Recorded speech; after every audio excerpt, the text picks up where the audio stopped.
প্রদর্শন করেছে। আমরা যারা রাজনীতি করি, আমরা যারা জনগণের জন্য কাজ করি, আমাদের জন্য এক বিশাল বড় প্রাপ্তি এবং সম্মানের। আমরা মনে করি এই সম্মান, এই ভালোবাসা এবং এই আকুতি যেন সারা জীবন ধরে রাখতে পারি। আমরা যেন সকলে যারা রাজনীতি করে আমরা যেন সেই পথে ধাবিত হই। আজকে রাজনীতি মানে, অনেকে মনে করে রাজনীতি মানে রাজার নীতি। না, রাজনীতি মানে রাজার নীতি নয়। সেটা যে জনগণের সেবক হয়ে আপনাকে কাজ করতে হবে, জনগণের পাশে থেকে জনগণের আওয়াজ বুঝতে হবে। সেটা যে সকল রাজনীতিবিদরা বুঝবে না, তাদের পরিণতি শেখ হাসিনার মতনই হবে। আজকে শেখ হাসিনার পতন, ফ্যাসিবাদের পতন আমাদের জন্য একটি বিশাল বড় শিক্ষণীয় বিষয়। যে পথ মানুষের কল্যাণে নয়, যে পথ জনগণের কল্যাণে নয়, যে পথ শুধুমাত্র নিজের স্বার্থ সিদ্ধি করার জন্য, সেই পথের যাত্রা কোনোদিনও শুভ হতে পারে না। সেই পথ কখনো ভালো কিছু বয়ে নিয়ে আসতে পারে না। সেটা শেখ হাসিনা পতনের মাধ্যমে বাংলাদেশের জনগণ, বাংলাদেশের সকল গণতান্ত্রিক রাজনৈতিক দল এবং প্রতি ফ্যাসিবাদ আওয়ামী শাসকরা এবং একই সাথে দেশের বিদেশের প্রত্যেকটি রাষ্ট্র কিন্তু সেটা অনুধাবন করেছে। আমাদেরকে মাথায় রাখতে হবে।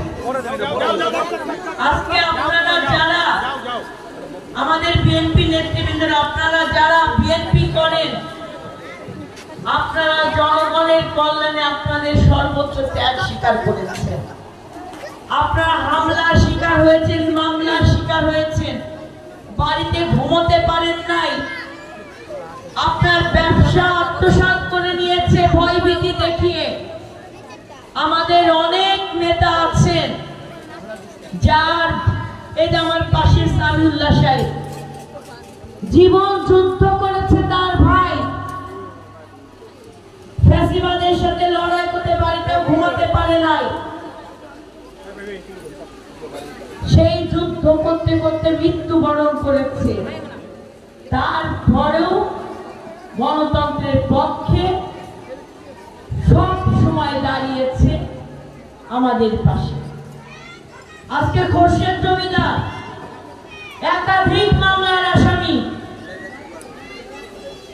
এই গণতন্ত্র আপনার আমার অধিকারকে পূর্ণ প্রতিষ্ঠার জন্য সর্বোচ্চ ঝুঁকি নিয়েছে। যখন যা বলেছে সর্বোচ্চটাতেই করেছে, কোনো ক্লান্তি রাখে নাই।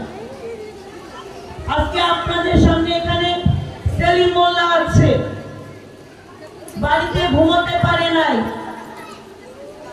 এই খোরশেদ জমিদার দুই ভাই কিন্তু গ্রেফতার হয়েছিল, মা মারা গেছে, দেখা করতে পারে নাই, কারাগারের থেকে মায়ের মৃত্যু সংবাদ পেয়েছে। জুয়েল মোল্লা তার পরিবারের সাথে সাক্ষাৎ করতে পারে নাই, তাদেরকে পায় না, তার ভাইদেরকে পিটিয়ে রক্তাক্ত করেছে। এই যে পাবেল মোল্লা আমার জেলার সভাপতি, উত্তর দক্ষিণ ঢাকা জেলার, দিনের পর দিন মিথ্যা মামলায় হয়রানির শিকার হয়ে পরিবার থেকে ভিন্ন থেকেছেন। বাংলাদেশ থেকে 2 বছর বাংলাদেশের মাটিতে পা রাখতে পারে নাই। শাহিন চেয়ারম্যান তাকে হত্যা করার হুমকি দিয়েছে। আজকে এই বাবুরের আরেকজন নেতা আছে মানিক, এখানে আসে নাই। কিভাবে মানিকের বাড়িতে এই শাহিন গঙ্গা নির্যাতন নিপীড়ন করেছে আপনারা সবাই জানেন। আজকে জুয়েল মোল্লা এখানে দাঁড়িয়ে আছে। যদি ফ্যাসিস্ট সরকারের পতন না হতো, আজকে হয়তো তাদেরকেও গুম করে ফেলা হতো। এই সবাই কিন্তু আমার, আপনার, আমাদের সকলের অধিকার পূর্ণ প্রতিষ্ঠার জন্য সংগ্রাম করেছে। লড়াই করেছি। আমরা কখনো আমাদের পরিবারের দিকে তাকাই নাই, আমরা আমাদের স্বজনের কথা ভাবি নাই। আমরা যখন রাজপথে হেঁটেছি আমরা মনে করছি এটাই আমাদের মুক্তির পথ, এটাই আমাদের গণতন্ত্র ধারাকে ত্বরান্বিত করার পথ। আমরা যদি ভয় পেয়ে যাই, আমরা যদি পিছু হাঁটি, আমার বাংলাদেশটা ধ্বংস হয়ে যাবে, আমার স্বাধীনতা সার্বভৌমত্বটা হুমকির সম্মুখীন হবে।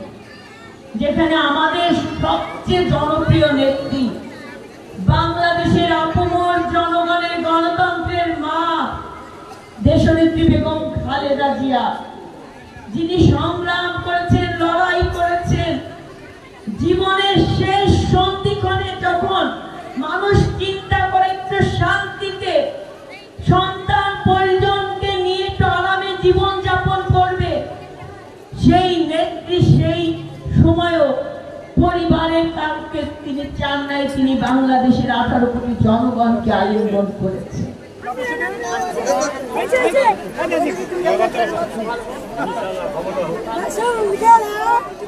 আমার